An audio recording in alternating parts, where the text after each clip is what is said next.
사도행전 28장 1절부터 10절까지입니다. 사도행전 28장 1절부터 10절입니다. 우리가 구조된 후에 한즉 그 섬은 멜리데라 하더라. 비가 오고 날이 참에 원주민들이 우리에게 특별한 농정을 하여 불을 피워 우리를 다 영접하더라. 바울이 나무 한 묶음을 거두어 불에 넣으니 뜨거움으로 말미암아 독사가 나와 그 손을 물고 있는지라. 원주민들이 이 짐승이 그 손에 매달려 있음을 보고 서로 말하되 진실로 이 사람은 살인한 자로다. 바다에서는 구조를 받았으나 공기가 그를 살지 못하게 함이로다 하더니 바울이 그 짐승을 불에 떨어버리매 조금도 상함이 없더라. 그들은 그가 붙든지 혹은 갑자기 쓰러져 죽을 줄로 기다렸다가 오래 기다려도 그에게 아무 이상이 없음을 보고 돌이켜 생각하여 말하되 그를 신이라 하더라. 이 섬에서 가장 높은 사람 보블리오라 하는 이가 그 근처에 토지가 있는지라. 그가 우리를 영접하여 사흘이나 친절히 머물게 하더니 보블리오의 부친이 열병과 이질에 걸려 누워 있거늘 바울이 들어가서 기도하고 그에게 안수하여 낫게 하매 이러므로 섬 가운데 다른 병든 사람들이 와서 고침을 받고 후한제로 우리를 대접하고 떠날 때에 우리 쓸 것을 배에 실었더라. 아멘. 어제 그 윤준수 양금래 선교사님으로부터 연락이 왔습니다. 2년 전에 교회에 오셨던 한 자매분이 있는데 2년 동안 말씀을 가르치고 또 성경을 공부하고 그래서 이번 주 추수감사주일에 세례를 받았습니다. 이런 소식과 함께 사진과 함께 선교지 소식을 보내주셨는데 참 감사하더라고요. 일본 복음의 불모지인데 그곳에서 사역을 한다고 하는 것이 결코 쉬운 일은 아닙니다. 그럼에도 불구하고 열심히 그 복음을 전하는 그 자리를 지키면서 한 영혼 구원을 위해서 헌신을 했고 또 그 결과가 그러한 세례로 맺혀졌을 때에 하나님이 얼마나 기뻐하실까 참 감사하더라고요. 그래서 마음속으로 다짐을 했습니다. 어쨌든 우리 세한교회가 더 크고 더 부흥되어져서 우리 윤준수 선교사님을 더 힘껏 도와야 되겠다. 우리 선교사님뿐만이 아니라 또 다른 선교지도 우리가 돕고 또 후원해야 되겠다. 이런 마음을 다짐을 하고 또 하나님께 기도도 드렸습니다. 사람은 어떻게 살든지 무엇을 하든지 예수를 전하고 또 복음을 전하는 일에 헌신되어져야 합니다. 그것이 우리가 살아가는 목적이고 하나님께서 예수를 통해서 우리를 구원하신 이유 중에 하나입니다. 사도 바울은 바로 그 복음을 위해서 하나님께서 부르신 사람이라고 할 수 있을 것입니다.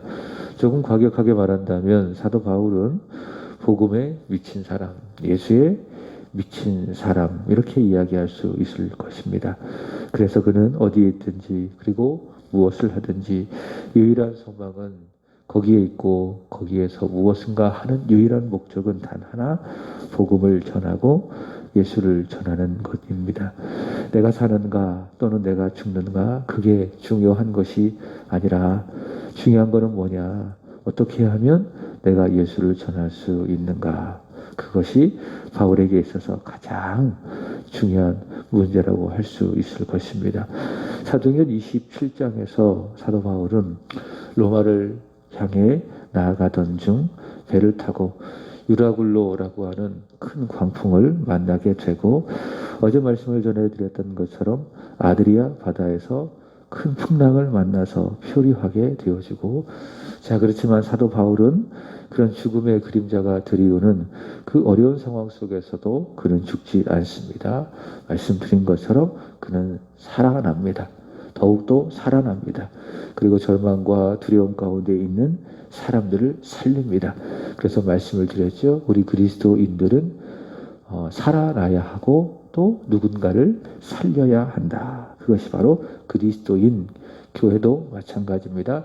절대로 죽어서는 안 됩니다. 교회는 말씀과 기도로 예배로 하나님을 잘 섬김으로 살아가야 하고 그리고 세상을 살리는 공동체가 되어야 합니다. 교회는 세상의 빛과 소금이기 때문에 그렇습니다. 사도 바울은 살아났고 어려움 속에서도 절망 속에서도 그리고 주변에 있는 사람들을 살리는 사람, 힘을 내라, 안심하라 그렇게 사람들을 살립니다.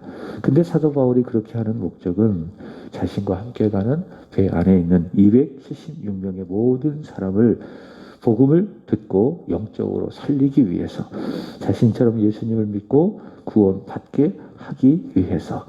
자, 오늘은 사도행전 마지막 장인데 28장이 마지막 장이죠. 오늘 본문은 사도 바울이를 태웠던 배가 다 조각이 나고 다 파손이 되어지자 그래서 도착하게 된 섬 1절 보시면 멜리데라고 하는 그런 섬, 그 섬에 도착을 하게 되었는데 하나님께서 이들을 여기에 이르게 한 것은 이들의 생명을 보존하게 하시고 또 이들의 몸과 마음을 재정비하게 하시고 다시 로마로 이끄시기 위해서 하나님께서 잠시 들르게 하신 곳입니다.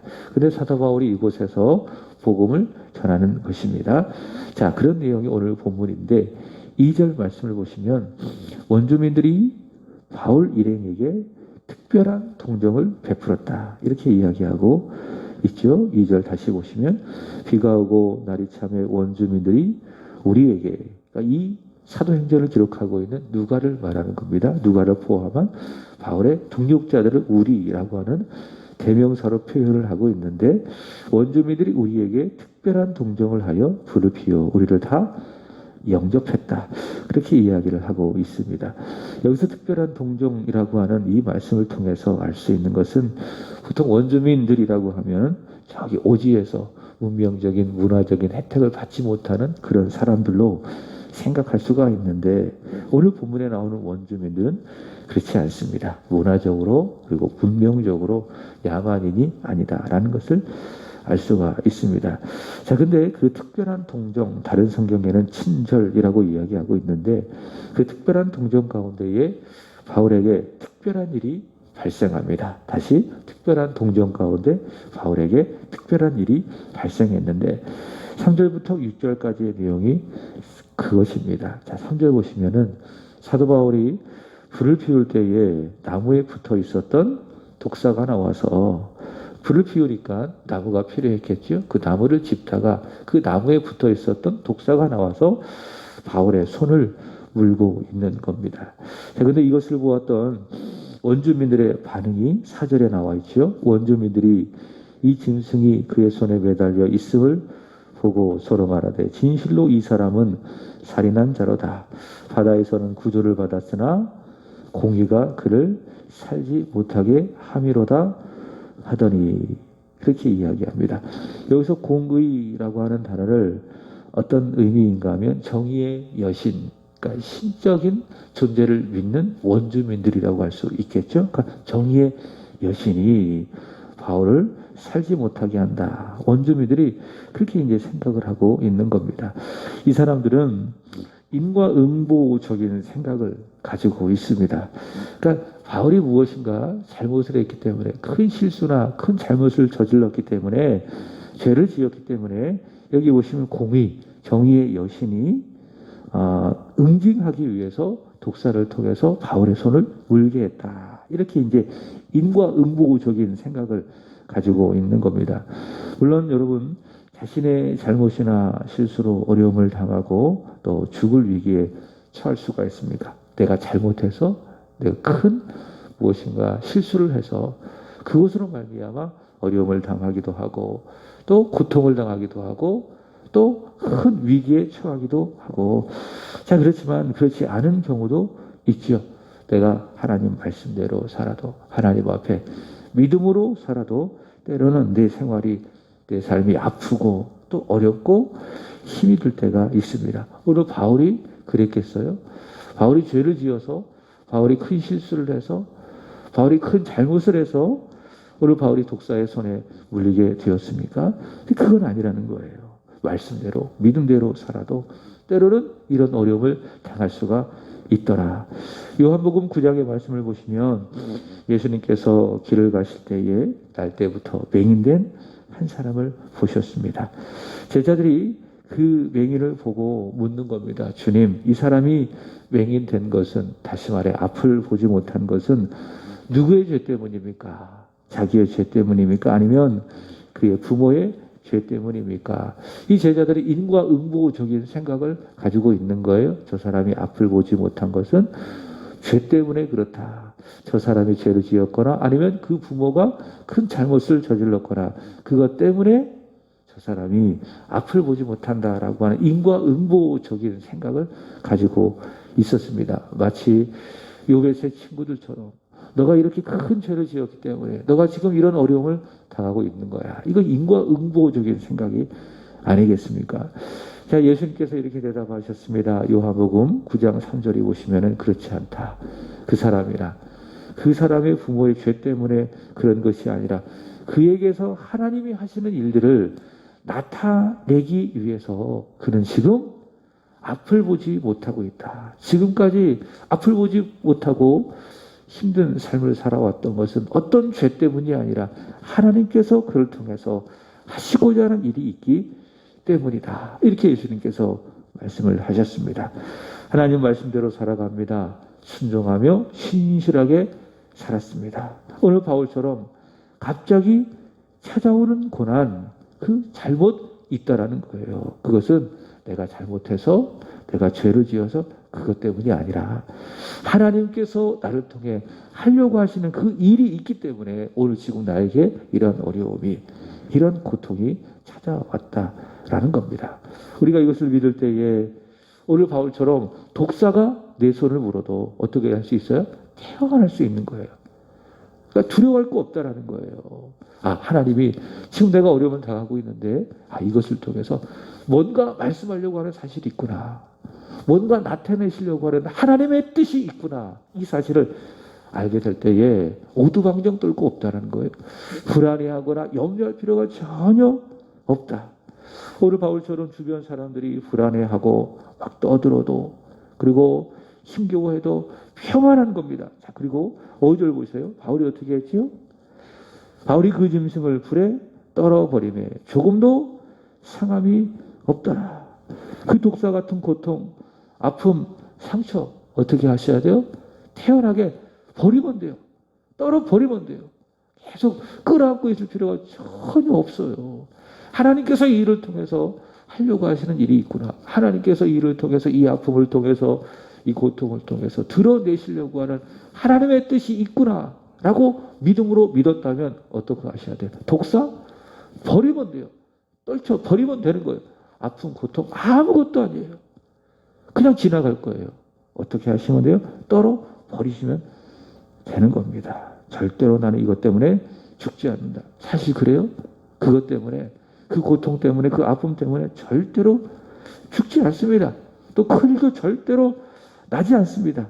믿음으로 던져버리면, 믿음으로 털어버리면 아무런 문제가 없는 겁니다. 자, 또 보시기 바랍니다. 바울을 통해서 특별한 일이 일어났습니다. 첫 번째 특별한 동정 가운데 일어났던 특별한 일은 뭐냐? 독사가 바울의 손을 물었지만 바울이 떨쳐버린 것. 두 번째로는 특별한 일이 무엇인가? 7절 보시면은 그 섬에서 가장 높은 사람, 소위 말하는 추장이라고 이야기하죠. 그 추장 보블리오가 있는데 8절 보시면 그의 부친이 열병과 이질에 걸려서 병석에 누워 있었습니다.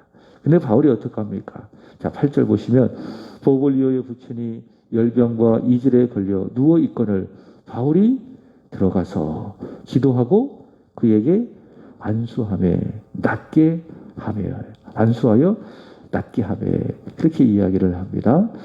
자, 그러자 9절 보시면은 섬 가운데 있는 모든 병든 사람들이 다 와서 바울의 기도와 또 안수를 통해서 치유를 받게 되었습니다.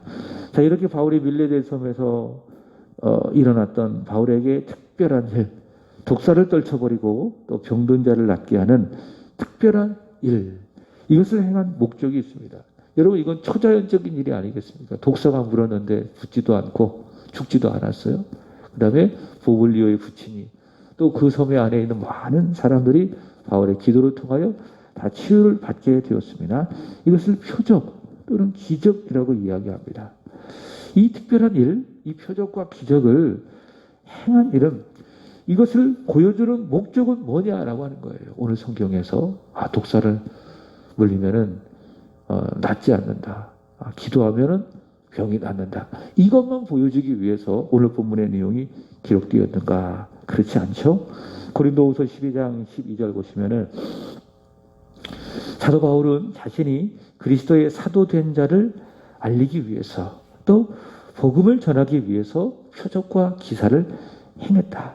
그렇게 이야기하고 있습니다. 그러니까 표적과 기사를 통해서 특별한 일을 행함으로 인해서 바울이 하려고 했던 일이 뭐냐? 서론에 말씀을 드렸죠. 예수를 전하기 위해서. 그래서 사도 바울은 어디에 있느냐? 또 무엇을 하느냐? 거기에 있어서 가장 중요한 게 뭐냐면은 이 상황에서 내가 예수를 전할 수 있느냐? 복음을 전할 수 있느냐? 그거예요. 그래서 이 멜리데 섬에도 하나님께서 나를 이곳에 보내신 목적이 있다. 바로 예수를 전하기 위함이다. 라고 하는 그 목적이 있기 때문에 복음을 전하기 위해서 특별한 일을 행하는 거예요. 독사를 떨쳐버리고 그 다음에 그 섬 안에 있는 병든 사람을 기도하여 안수하여 낫게 하고 예수님께서도 마가복음 16장에서 정확하게 이렇게 말씀을 하셨습니다. 마가복음 16장 15절 이렇게 말씀하셨습니다. 또 이르시되 너희는 온 천하를 다니며 만민에게 복음을 전파해라. 온 천하를 다니면서 복음을 전해라. 예수를 전해라. 십자가를 전해라. 그렇게 말씀을 하시면서 하신 말씀이 있습니다. 자, 본문을 기억하면서 마가복음 16장 18절 이렇게 이야기합니다. 뱀을 집어올리며 무슨 독을 마실지라도 해를 받지 아니하며 병든 사람에게 손을 얹은 즉 나으리라. 그죠? 복음을 전하라고 이야기하면서 그 다음에 하신 말씀이 뭐예요? 뱀을 집어올릴 것이다. 병든 사람에게 손을 얹으면 낫게 될 것이다. 예수님께서는 바울을 통해 뱀을 집어올리게 하시고 병든 사람에게 손을 얹어 낫게 하시는 이 표적을 일으키신 목적이 뭐냐? 예수께서 하나예요. 만민에게 복음을 전파하게 하기 위해서. 그래서 반복해서 말씀을 드리죠.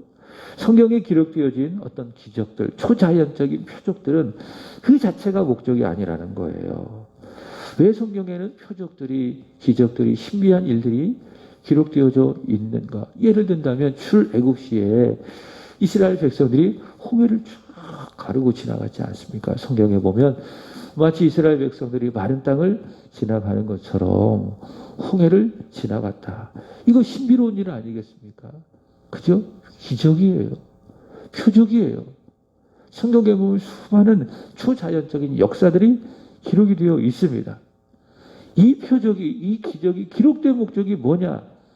지난주 수요일에도 말씀드렸지만 요한복음은 7가지의 표적이 있다고 말씀을 드렸습니다. 갈릴리 가나 혼인잔치의 그 표적을 시작을 해서 7가지의 표적이 요한복음에 기록되어졌는데 그 표적이 기록된 목적이 있어요. 뭡니까? 예수께서 하나님의 아들 그리스도이심을 알게 하고 믿게 하고 또 그를 힘입어서 영생을 얻게 하기 위해서. 바로 그거예요. 성경에 기록되어진 우리의 생각, 우리의 이성으로 이해할 수 없는 초자연적인 이 표적들이 기록된 목적은 하나예요. 복음을 전하기 위해서. 예수를 전하여 구원을 받게 하기 위해서. 그래서 표적이라고 하는 것은, 기적이라고 하는 것은 예수를 전하는 수단일 뿐이다 라고 하는 거예요. 그래서 우리 인생 가운데에 특별한 일이 없어도 우리가 예수를 믿고 있다면 그걸로 우리가 다 받은 거예요. 최고의 복을 받는 겁니다. 그러니까 예수를 믿고 최고의 복을 받았어도, 특별한 하나님의 은혜를 받았어도 우리는 뭔가 우리 일생 가운데 특별한 일이 일어나기를 바라는 거죠. 또 초자연적인 그것 정도는 아니라 할지라도 뭔가 다른 사람에게 없는 어떤 특별한 일들이, 특별한 복을 내가 받았으면 좋겠다. 우리는 그런 마음의 소망을 가질 때가 종종 있더라. 그렇지 않다. 내가 예수를 믿고 구원받고 하나님의 자녀가 되어지고 천국 백성이 되었다면 하나님 나라에 들어가는 보증을 받았다면 그것으로 우리는 특별한 하나님의 은혜를 받은 것이니 거기에 대하여 우리는 감사하고 만족할 수 있어야 되겠다라는 겁니다. 멜리데 섬에서 일으켜진 이런 특별한 기적을 통하여 복음이 전해졌습니다.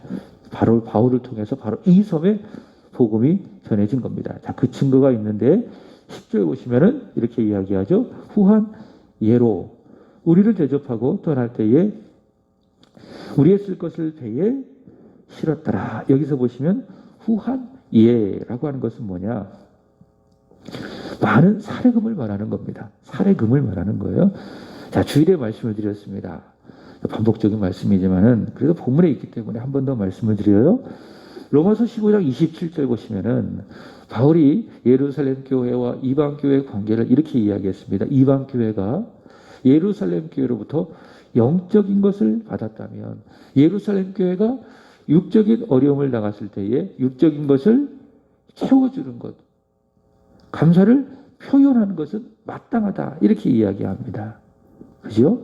그래서 예루살렘 교회가 마게도냐, 아가야 교회로부터 받았던 어떤 물질적인 것은요, 사례예요. 고마워서, 감사해서. 복음이 예루살렘 교회로부터 시작을 해서 이방 교회로 전파되었기 때문에 이방 교회는 예루살렘 교회로부터 은혜를 입었잖아요. 그러니까 감사하니까는 예루살렘 교회가 그런 물리적인 어려움을 당했을 때에 육체적인 것으로, 물질적인 것으로 섬기는 거예요. 그래서 그 섬기는 그 연보, 섬김을 뭐라고 이야기하는가 하면 사대라고 하는 거예요. 고맙습니다.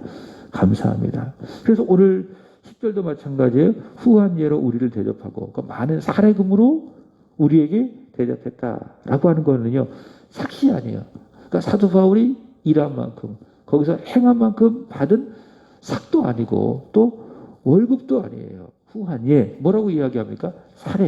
사례비라고 이야기하는 거예요. 그래서 목사가 교회로부터 한 달 동안 받는 것을 생활비 또는 월급 또는 급여 이렇게 말하지 않는다고 이야기했지요. 뭐라고 이야기합니까? 사례비라고 하는 거예요. 목사로부터 영적인 것을 성도들이 공급을 받았기 때문에 교회가 목사에게 감사합니다. 고맙습니다. 그 표현하는 것을 사례비라고 이야기하지 그것을 생활비 또 월급이라고 이야기하는 것이 아니에요. 목사의 생활은 누가 책임집니까? 하나님이 책임지시는 거예요. 하나님께 속한 사람 하나님이 먹여주시고 입혀주시고 하나님이 책임져 주시는 거예요. 사례비가 많다고 해서 그것 때문에 부유하게 사는 것도 아니고 없다고 해서 가난하게 사는 것이 아니에요. 하나님이 먹이시고 하나님이 채워주시고 그렇게 살아가는 게 목사의 삶이다라고 하는 거예요. 사례비. 그래서 이 바울은 이 사례비를 받고 후한 사례비를 받고 이제 로마로 갈 수 있는 물질적인 것들을 받게 되어지는 것입니다. 지금까지 사도 바울은 이 배를 타고 이 멜레데의 섬까지 오면서 다 잃어버리지 않았습니까? 오직 건진 건 뭐예요? 목숨밖에 없는 거예요. 그렇지만 하나님께서 이 멜리데 섬에 이르게 하시고 특별한 기적을 통해서 이 사람들로부터 후한 사례를 받게 하여 주심으로 말미암아 물질적인 것을 채워주시고 이제 로마까지 안전하게 도착할 수 있도록 그 기반을 하나님께서 마련해 주신 것입니다. 여러분 우리가 주님을 위해서 살면 복음을 위해서 살면 기억하세요. 주님은 우리가 먹는 것을 우리가 사는 것을 책임져 주시는 겁니다. 그래서 말씀을 드렸죠. 내가 주님의 일을 하면 주님은 내 일을 해주시는 거예요. 그러니까 내가 먹는 것, 내가 사는 것 주님이 책임져 주시는 거예요. 그러나 내가 주의 일에 상관이 없고 또 믿음으로 살아가는 그 일에 상관이 없고 오직 내 일에 힘을 다해서 거기에만 상관 있게 살아가잖아요. 그럼 주님이 그래 너는 너의 일을 해라. 나는 나의 일을 할게. 너는 너고 나는 나다. 그럼 내가 내 일을 책임져 가면서 살아가는 거예요. 그거 얼마나 힘들어요? 이 험한 세상 얼마나 어려워요? 그러나 우리가 주님의 일을 하고 주님의 일에 온전히 우리의 삶이 드려지고 헌신할 때에 주님은 나의 일을 해주시는 거예요. 다시 말해 내가 먹는 것, 내가 사는 것 주님이 책임져 주시는 겁니다. 마태복음 6장에서 주님께서 주기도문을 통해서 우리에게 가르쳐 주신 것처럼 우리에게 하루를 살아갈 일용할 양식을 내어주시는 겁니다. 자, 이 앞에 있지요. 중요한 말씀. 마태복음 6장 33절 먼저 그의 나라와 그의 의를 구하라. 그리하면 이 모든 것을 너희에게 더해 주신다. 이게 뭡니까? 우리를 향한 하나님의 계산법. 우리가 주님을 위해서 복음을 위해서 오늘 바울처럼 바울 일행처럼 온전히 헌신할 때에 절대로 굶주리지 않아요. 절대로 망하지 않아요. 하나님이 반드시 먹여주신다. 하나님이 반드시 책임져 주신다. 오늘 본문이 그 증거입니다. 이 하나님의 계산법을 잊지 마시고 하나님의 뜻대로 주를 위해서 오늘 하루도 살아가게 되기를 축복합니다. 기도하겠습니다. 살아계신 주님, 사나 죽으나 저희를 주님의 소유가 되어짐에 감사합니다. 주님의 것으로 주께 속한 사람이 되었사오니 우리 자신을 위해서 살지 않게 하여 주시고 사나 죽으나 오직 주를 위해서 복음을 위하여 믿음으로 살아가는 하나님의 백성들이 되기를 원합니다. 그렇게 사는 우리에게 하나님 오늘도 채워주시고 공급해 주시는 은혜가 넉넉한 오늘 하루 아니 우리의 남은 일생이 다 되게 하여 주옵소서. 하나님 뉴스를 보니 코로나 바이러스가 계속해서 확산이 되어가고 있는 조짐 가운데 있습니다. 하나님 기도하옵기는 이 바이러스의 확산이 점점 소멸되게 하여 주시고 괴멸되게 하여 주옵소서. 이 바이러스 확산으로 말미암아 혹여나 우리 교회가 또 우리 교회를 포함하여 이 땅의 교회가 다시 한번 예배와 어떠한 모임의 제약을 받지 않을까 심히 염려됩니다. 주님 임재하여 주셔서 역사하여 주셔서 이 바이러스의 확산을 막아주시고 괴멸시켜 주시고 하나님 모두가 다 일상의 생활로 평안하고 안전하게 살아가게 하여 주시옵소서. 하나님 이번 우리 세한교회 추수감사주일 그리고 이후 초청주일을 통하여 초청되어진 6분의 권속들이 있습니다. 변인자, 변인숙, 오혜선, 김형래, 남승희, 기른지 하나님 아버지 이들을 기억하여 주시고 은혜를 허락하여 주시고 예수 믿는 믿음을 주시기를 원하며 하나님 돌아오는 주일에도 하나님 앞에 나와 함께 예배할 수 있는 은혜가 있도록 도와주시기를 원합니다. 하나님의 은혜 가운데에 10월 11일 권사로 피택받아 훈련받고 있는 5분의 권사님들이 계십니다. 우시숙, 박수현, 이성희, 최현미, 강미선 집사님 성령 충만하게 하여 주시고 하나님 믿음으로 살게 하시고 말씀과 기도로 충만하게 하여 주셔서 교회를 위한 하나님의 나라를 위한 목회자를 위한 좋은 동력자들이 되게 하여 주옵소서. 하나님 오늘은 이 구역을 위하여 기도드리는 날입니다. 박정수, 강미선 집사님, 예찬, 예성, 우시숙 집사님, 지수, 최석진, 정순영 성도님, 최효진, 최병호, 윤관준 성도님, 그리고 김명호 어머님, 최일홍 성도님, 그리고 이근섭 집사님, 강성미 집사님, 이기홍, 기훈, 기형 하나님 이들을 기억하여 주시고 은혜 베풀어 주시고 하나님 오늘 말씀처럼 주님을 위해서 살아가는 믿음의 사람이 되게 하여 주옵소서. 그렇게 주를 위해서 힘껏 살아갈 때에 이 모든 것을 더하여 주시는 하나님의 은혜를 입고 더 힘써 복음 위하여 주님을 위하여 살아가는 교회의 일꾼 하나님 나라의 일꾼이 되게 하여 주옵소서. 하나님 특별히 해외에 머물고 있는 사랑하는 자녀들이 있다면 기억하여 주시고 오늘도 저들의 마음을 지켜주시고 신호를 지켜주시고 낮에 해도 밤에 달도 해하지 아니하도록 하나님이 복을 내려주시고 의로운 오른팔로 굳게 붙들어 주시는 귀한 은혜가 있게 하여 주시옵소서. 가정을 책임져 주시고 자녀를 책임져 주시고 특별히 일터를 책임져 주셔서 여호와께서 나의 목자가 되어주시고 이렇게 공급하여 주시니 나에게 부족함이 없습니다. 다윗처럼 멋지게 고백할 수 있는 믿음의 사람 되게 하여 주옵소서. 오늘도 이 새벽에 주 앞에 나와 기도하는 한 분 한 분 마음 가운데 그리고 머리에 하나님의 성령의 기름을 부어 주셔서 이 새벽 주님 만나는 하나님의 은혜가 있게 하여 주옵소서.